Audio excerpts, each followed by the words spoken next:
আজিৰ আলোচনাৰ পজিটিভ আলোচনা হৈছে অসম গভৰ্ণমেণ্টে এইবাৰ পজিটিভলি ইনিচিয়েটিভ লৈছে এনেধৰণৰ যিটো ঘটনা বাউণ্ডাৰী ডিস্পিউটৰ যিবোৰ ঘটনা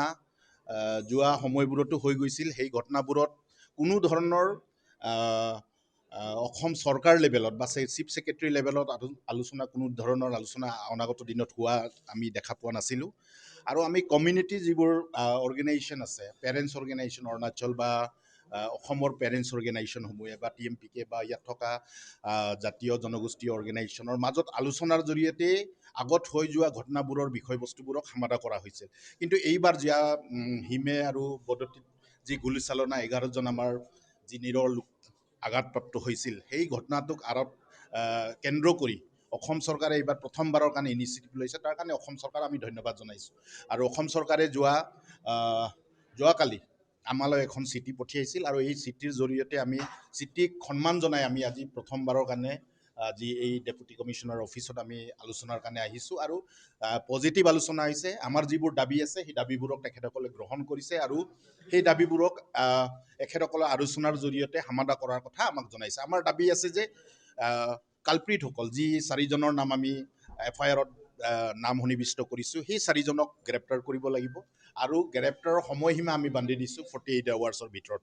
48 আৱাৰ্ছৰ ভিতৰত গ্ৰেপ্তাৰ কৰিবই লাগিব যদি গ্ৰেপ্তাৰ নকৰে তেতিয়াহ'লে তাৰ বিৰুদ্ধে আমাৰ যি আন্দোলন আছে আন্দোলন অব্যাহত থাকিব আৰু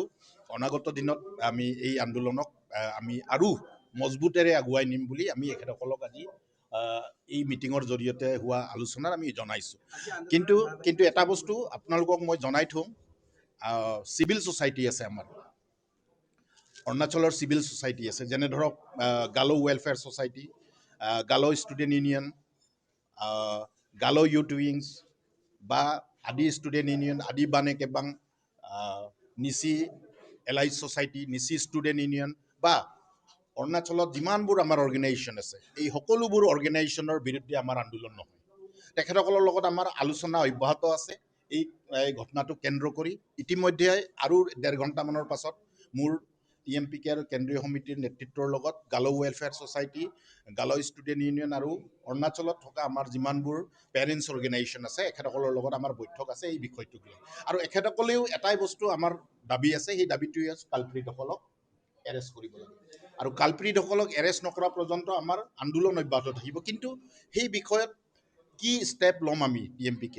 যে আন্দোলনটোক ৰোড ব্লকেট কৰিয়ে থ'ম নে ইকনমিক ব্লকেটটো আমি কি ধৰণৰ আন্দোলনত আমি নামিম সেই কথা বতৰাবোৰক আমি আমাৰ কমিটি এতিয়া বহিম আমি ধেমাজিতে সেই ধেমাজিৰ কমিটিৰ বৈঠকৰ পাছতে আপোনালোকক মই অৱগত কৰিম কিন্তু